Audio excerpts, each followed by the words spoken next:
क़ाल अल्लाहु तबारक व तआला फ़िल क़ुरानिल अज़ीम वल फ़ुरक़ानिल हमीद। फ़ौज़ु बिल्लाहि मिनश शैतानिर रजीम। बिस्मिल्लाहिर रहमानिर रहीम। या अय्युहल्लज़ीना आमनुत्तक़ुल्लाह व कूनू मअस सादिक़ीन।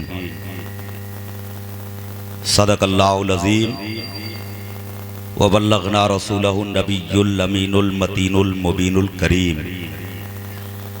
नहनु अला ज़ालिका मिनश शाहिदीन व शाकिरीन वल्हम्दुलिल्लाहि रब्बिल आलमीन। आगाज़ गुफ्तगू से क़ब्ल आइए हम और आप मिलकर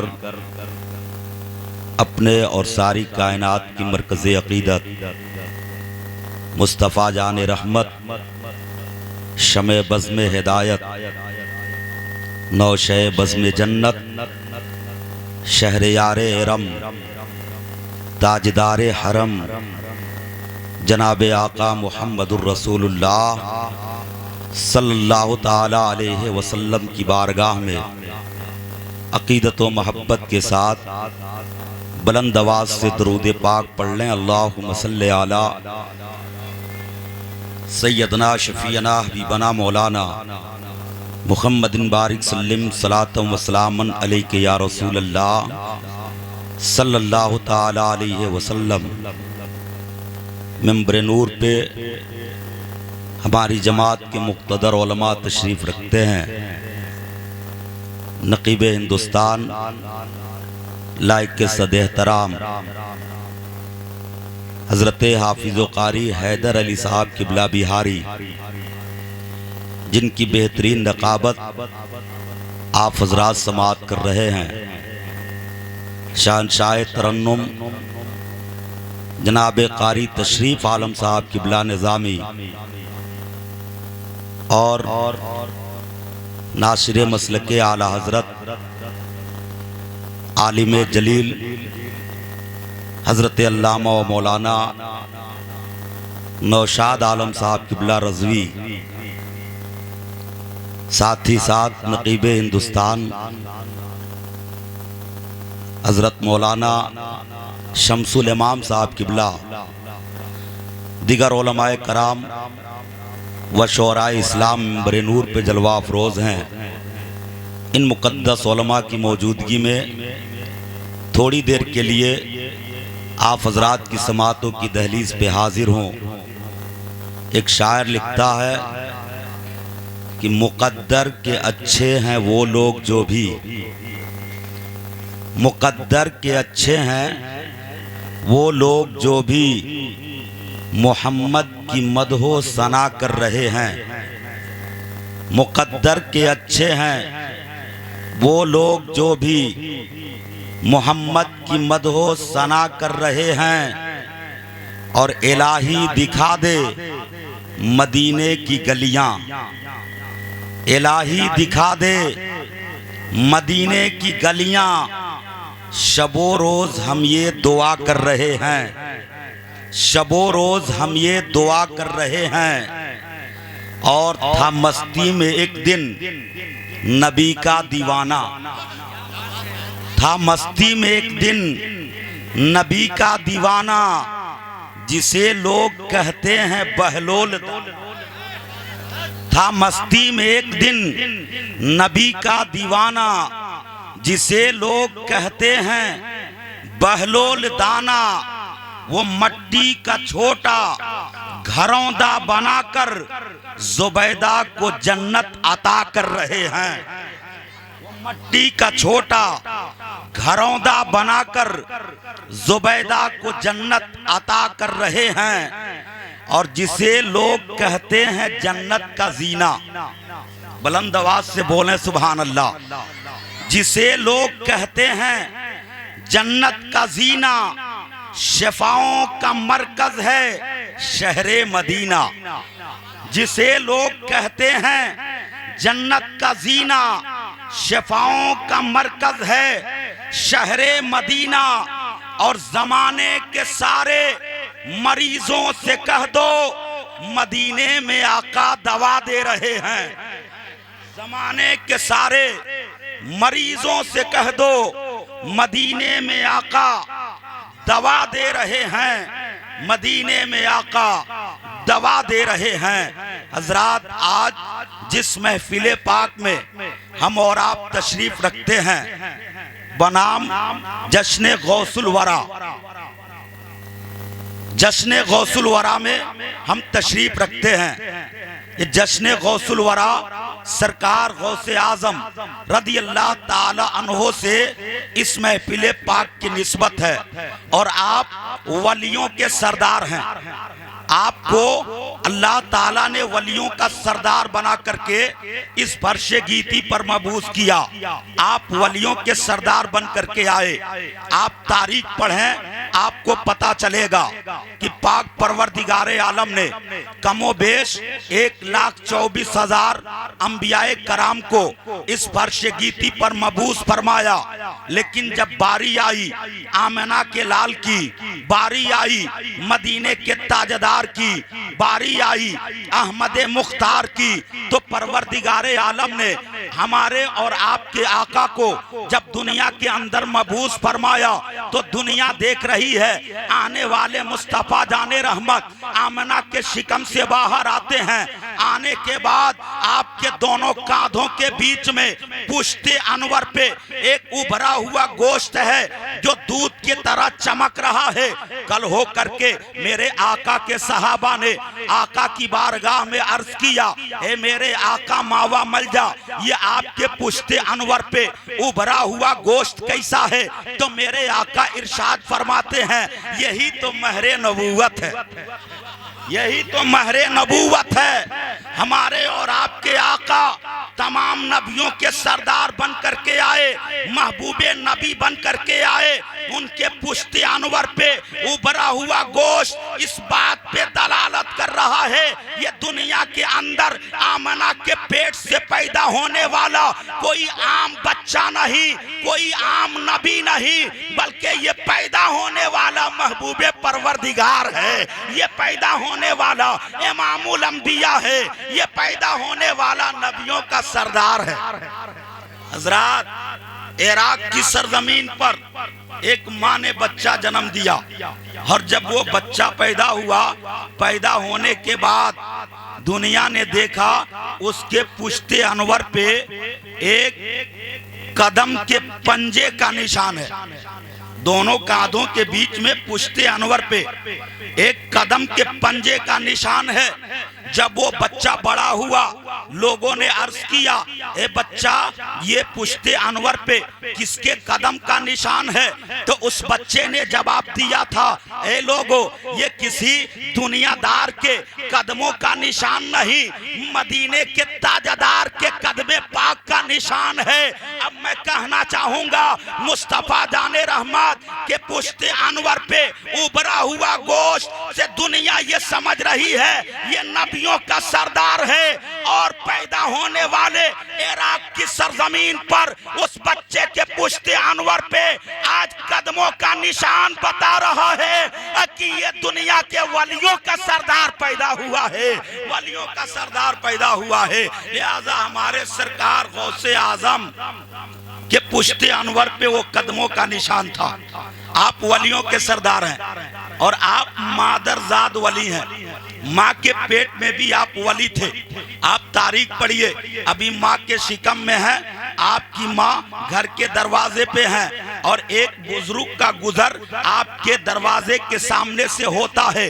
जब वो बुजुर्ग आपके दरवाजे के सामने पहुंचा वहीं ठहर जाता है। ठहरने के बाद आपके घर की जानिब रुख किया, रुख करने के बाद कहा अस्सलामु अलैकुम, फिर कुछ देर ठहर गया, फिर कुछ देर के बाद कहा अस्सलामु अलैकुम, 2 बार सलाम किया, 2 बार सलाम करने के बाद आगे बढ़ गया। 5 साल के बाद उसी रात रास्ते से उस बुजुर्ग का गुजर होता है। जब उसी रास्ते से आया, उस वक्त मेरे गौसे पाक पैदा हो चुके थे और अपने दरवाजे पे चंद बच्चों के दरमियान में तशरीफ फरमा थे। जब वो बुजुर्ग आया, फिर आपके घर के सामने ठहर गया। ठहरने के बाद उन बच्चों की तरफ रुख किया और रुख करने के बाद कहा अस्सलामु अलैकुम। जब उस बुजुर्ग ने सलाम किया तो मेरे गौस का बचपन का जमाना है, आप खड़े हो गए और खड़े होने के बाद कहते हैं वालेकुमुस्सलाम वालेकुमुस्सलाम। 2 बार आपने जवाब दिया और जब 2 बार जवाब दिया तो बुजुर्ग आपके करीब गया और जाने के बाद हैरत से पूछता है, ए बच्चा, मैंने सलाम 1 बार किया, तूने जवाब 2 मर्तबा क्यों दिया? तो सरकार गौसे आजम बचपन के जमाने में फरमाते हैं, ए फकीर, याद कर, आज से 5 साल पहले फला महीने में फला तारीख को फला दिन को इतने बज के इतने मिनट पे तू इसी रास्ते से गुजरा था। मेरी माँ अपने घर के दरवाजे के पास थी, तू मेरे घर की जानिब रुख करके 2 मर्तबा सलाम किया था। तो एक तेरे सलाम का जवाब तो मेरी माँ ने दे दिया था, दूसरा जवाब बाकी रह गया था। लिहाजा आज जो तूने सलाम किया तो एक जवाब आज के सलाम का दिया हूँ और दूसरा जवाब 5 साल पहले के सलाम का दिया हूँ। ये है मेरे सरकार गौसे आजम, ये है मेरे सरकार गौसे आजम। हजरात, मेरे गौस का मकाम कितना ऊंचा है, कितना मर्तबा आपका बुलंदो बाला है। आप तारीख पढ़िए, सरकारे गौसे आजम की जात वो जात है, लोग खुदा से मांग के देते हैं, लोग खुदा से मांग के देते हैं और मेरे गौसे आजम खुदा से मांग के भी देते हैं और अपनी तकदीर में जो है उसको भी दूसरे को अता कर देते हैं। अपनी तकदीर में जो है उसको दूसरे को भी अता कर देते हैं।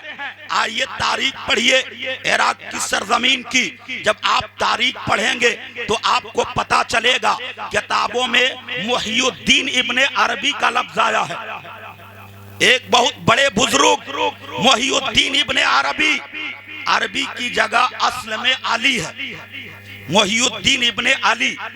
वो अली सरकार गौसे आजम की महफिल में जाते थे, आपकी मजलिस में जाते उठते बैठते थे। एक जमाना गुजर गया, एक जमाने के बाद मेरे सरकार गौस की नजर जब अली के चेहरे पर पड़ी तो अली का चेहरा उदास था, अली के चेहरे पे मायूसी थी। मेरे सरकार गौसे आजम फरमाते हैं, ए अली, तुम मेरी मजलिस में बैठते हो, मेरी बारगाह में आते जाते रहते हो और तेरे चेहरे पे ये उदासी कैसी, तेरे चेहरे पे ये मायूसी कैसी? अली ने अपने आप को कंट्रोल नहीं कर पाया, आंख से आंसू निकल गए। अली ढाड़े मार करके रोने लगे। मेरे गौस कलेजे से लगा लेते हैं, ए अली, आखिर रोने की वजह क्या है? कौन सी परेशानी है जिसने तुझे रोने पर मजबूर कर दिया है? हजरत अली कहते हैं कि सरकार, मैं ला औलाद हूँ, इतने दिनों से आता हूँ, हिम्मत नहीं जुटा पाता हूँ कि आपसे कहूँ कि मैं ला औलाद हूँ। ए सरकार, आज आपने पूछ दिया है तो सुन लीजिए, मेरी इस ख्वाहिश को पूरी कर दीजिए। सरकार, मैं ला औलाद हूँ, मुझे साहिबे औलाद बना दीजिए। लिहाजा जब इतनी बात आपने कहा तो अल्लाह का मुकद्दस वली सरकार गौसे आजम अपनी आंखों को बंद करते हैं और एक अल्लाह वाला जब अपनी आंखों को बंद करता है तो शायर लिखता है कि उल्टे ही चाल चलते हैं दीवाने गाने इश्क, उल्टे ही चाल चलते हैं दीवाने गाने इश्क। अरे आंखों को बंद करते हैं दीदार के लिए। जब अल्लाह का वली अपनी आंखों को बंद करता है तो वो हमारी और आपकी तकदीर का मुताला किया करता है, वो हमारी और आपकी तकदीर पढ़ा करता है जब अल्लाह वाला अपनी आंखों को बंद करता है। लिहाजा सरकार गौस ने अपनी आंखों को बंद किया। बंद करने के बाद जब आंखें खोली आपने तो फरमाया कि ये अली, तेरी तकदीर में कोई औलाद नहीं है, तेरी तकदीर में कोई औलाद नहीं है। अब हजरत अली और रोने लगे और रोने लगे। अब तक तो नहीं मालूम था, इंतजार कर रहे थे कि अब औलाद होगी, अब औलाद होगी, न जाने कब औलाद होगी। इंतजार की घड़ी एक एक दिन गुजरती जा रही थी। लेकिन आज जब उनको पता चल गया, सरकार गौसे आजम ने अपनी ज़बान फैज़ तर्जमान से फरमा दिया कि तेरी तकदीर में कोई औलाद नहीं, तो गौसे आजम की बात वो बात है कि आपके दीवाने आपकी बातों पे यकीन और भरोसा रखते थे। वो जानते थे कि गौसे आजम झूठ नहीं बोल सकते हैं, गौसे आजम वही बोलते हैं जो लौहे महफूज में लिखा होता है। लिहाजा उस वक्त हजरत अली कहते हैं कि ये सरकार, अब आपने मुझसे मेरे गम के बारे में पूछ लिया, तो आपको इस गम को दूर करनी होगी, आपको इस परेशानी को हल करना होगा। लिहाजा सरकार गौसे आजम फरमाते हैं कि ए अली घबराओ नहीं, मैं अपनी तकदीर का मुहासबा करता हूँ कि अल्लाह ने मेरी तकदीर में कितनी औलाद लिखी है, अपनी तकदीर का। जब सरकार गौसे आजम ने अपनी तकदीर का मुहासबा किया तो आपकी तकदीर में खुदा ने 49 औलादें लिखी थी। सुभान अल्लाह, 49 औलादें लिखी थी। सरकार गौसे आजम फरमाते हैं कि 49 औलादों में से 48 औलादें हो चुकी हैं, 48 औलादें हो चुकी हैं। मात्र एक औलाद बाकी है, वो भी बेटा होना बाकी है। एक औलाद बाकी है और वो भी बेटा होना बाकी है। ऐ अली, अपनी पीठ खोलो, मैं वो बेटा तुझे अता कर दूं, वो बेटा तुझे अता कर दूं। कुर्बान जाओ गौसे आजम की कुदरत पे, गौसे आजम के इख्तियार पे। हजरात, सरकार गौसे आजम की जात वो जात है कि मेरे गौसे आजम अल्लाह के वो मुकद्दस बंदे हैं कि आज दुनिया कहती है कि अल्लाह ताला ने दुनिया के अंदर बहुत सारे अपने महबूब बंदों को भेजा। किसी को अल्लाह ताला ने सदाकत का दर्जा अता किया, किसी को पाक परवरदिगारे आलम ने अदालत का बादशाह बनाया, किसी को परवरदिगारे आलम ने शुजाअत का ताजदार बनाया, किसी को परवरदिगारे आलम ने सखावत का बादशाह बनाया, किसी को परवरदिगारे आलम ने शहादत का शहनशाह बना, शहीद आजम बनाया। लिहाजा जब बारी आई सरकार गौसे आजम को, तो सरकार गौसे आजम को अल्लाह ताला ने अब्दुल कादिर यानी कादिर का खिताब अता फरमाया। ये कादिर का खिताब यानी सरकार गौसे आजम को ये कादिर का खिताब जो मिला है, ये कादिर का खिताब सरकार गौसे आजम को अल्लाह ने कितनी कुदरत अता फरमाई है, कितना इख्तियार अता फरमाया है कि आज वो इख्तियार आपको देखनी है कि अपनी तकदीर की औलाद दूसरे को दे रहे हैं। और वो किस तरह से दे रहे हैं कि ऐ अली, तुम अपनी पीठ खोलो और अपनी पीठ मेरी पीठ में आकर के रगड़ो। लिहाजा अली ने अपनी पीठ खोली, सरकार गौसे आजम के पीठ में अपनी पीठ को रगड़ना शुरू किया। कुछ देर के बाद मेरे गौस फरमाते हैं, ऐ अली बस करो, अब कपड़ा पहन लो, पीठ अपनी ढक लो और अपने घर जाओ। अली अपनी पीठ को ढक लेते हैं, अपने घर गए। जाने के बाद अपनी बीबी के पास गए। रात में जब बीबी से मुलाकात करते हैं तो वो पानी का कतरा जो गौसे आजम के पीठ में था, वो गौसे आजम के पीठ से वो पानी का कतरा मुंतकिल होकर के अली के पीठ में चला गया था। और जब अली अपने बीबी के पास गए तो वही पानी का कतरा अली के पीठ से उनकी बीबी के पेट में चला जाता है। और जब उनकी बीबी के पेट में चला गया तो आपकी बीबी हामला हो गई। 9 महीना इंतजार करने के बाद अली के घर में मोहिउद्दीन इब्ने अरबी पैदा हो रहे हैं। मोहिउद्दीन इब्ने अरबी पैदा होते हैं। आप अंदाजा लगाएं, सरकार गौसे आजम ने अपने बेटे को अता किया। और वो मोहिउद्दीन इब्ने अरबी कितने बड़े आलिम हैं। आज अरब के अंदर उनके कब्र मुबारक पे बहरुल अरब लिखा हुआ है, इल्म का समंदर। इतने बड़े आलिम दीन और इतने पाए के आलिम आलिम और वली हैं मोहिउद्दीन इब्ने अरबी।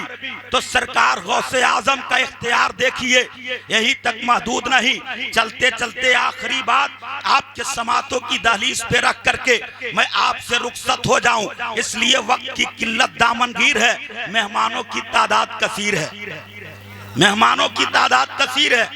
आखिरी बात, मेरे गौस की बारगाह में एक चोर आया, आने के बाद अर्ज करता है हुजूर मुझे मुरीद कर लीजिए, मुझे मुरीद कर लीजिए। सरकार गौसे आजम ने फरमाया तो हाथ बढ़ा, हाथ ला अपनी, मेरे हाथ में अपना हाथ दे, मैं तुझे मुरीद कर लेता हूं। उसने हाथ खींच लिया, कहा कि ऐसे नहीं, मेरी दो शर्तें हैं, मेरी दो शर्तें हैं। मेरे गौस ने फरमाया कौन सी शर्तें हैं? कहा पहली शर्त तो यह है कि मैं चोर हूं, आप मुझको चोरी करने से नहीं रोकेंगे, मुरीद भी करेंगे चोरी भी मैं करूंगा, पहली शर्त यह है। उसके बाद मेरे गौस ने फरमाया दूसरी शर्त क्या है? कहा कि मैं नमाज नहीं पढ़ता हूं, आप मुझे मुरीद कीजिए, मैं नमाज भी नहीं पढ़ूंगा। ये दो शर्तें। मेरे गौस फरमाते हैं नादान, तुम मुझसे मुरीद होना भी चाहता है और चोरी भी करना चाहता है, नमाज भी नहीं पढ़ना चाहता है, ये कैसे हो सकता है कि तू गौसे आजम का मुरीद हो और तू चोरी करे, तू गौसे आजम का मुरीद हो तू बेनमाजी हो जाए? ऐसा नहीं हो सकता है। तुमको अगर मुझसे मुरीद होनी है तो तुझे चोरी से तौबा करनी होगी और नमाज की पाबंदी करनी होगी, अगर मुझसे मुरीद होना है। उसने कहा कि नहीं, तब मुरीद नहीं होऊंगा, जा रहा हूं। मेरे गौसे आजम फरमाते हैं आ करीबा, आ करीबा, तेरी ये दोनों शर्त मुझे मंजूर है, सुभान अल्लाह, तेरी ये दोनों शर्त मुझे मंजूर है, लेकिन ऐ चोर एक शर्त मेरी भी है, उसे कबूल कर ले। कहा कि आपने मेरी दो मान ली है तो मैं आपकी 1000 मान लूंगा, मैं आपकी 1000 मान लूंगा। मेरे गौस फरमाते हैं 1000 नहीं, मात्र एक मेरी शर्त है। कहा एक शर्त कौन सी है? मेरे गौस फरमाते हैं एक मेरी शर्त यही है कि जब नमाज का वक्त हो जाए तो आजान दे दिया करना, जब नमाज का वक्त हो जाए तो आजान दे दिया करना। मेरे गौस ने ये नहीं फरमाया कि आजान दे के नमाज भी पढ़ लिया करना, बल्कि मेरे गौस फरमाते हैं कि जब वक्त हो जाए तो आजान दे दिया करना। उसने कहा ये कौन सी बड़ी बात है, आजान ही तो देनी है, कहीं भी रहूंगा वक्त होगा आजान दे दूंगा। घर गया, मुरीद होने के बाद, जाने के बाद से 3 दिन तक बिस्तर पे सोया रहा, 3 दिन तक।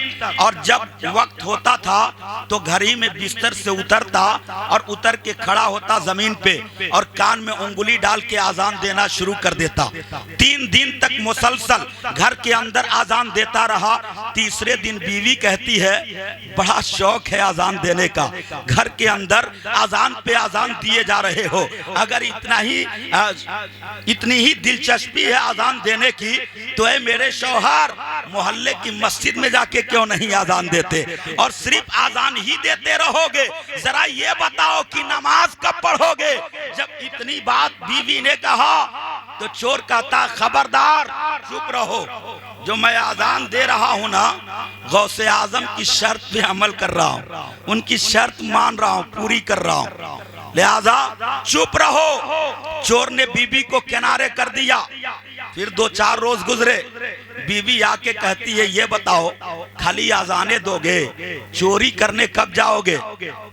चोरी करने कब जाओगे? घर में कुछ नहीं है खाने के लिए, काश कि तू चोरी करने जाता और कुछ चोरा के लाता तो घर में खाने का इंतजाम होता।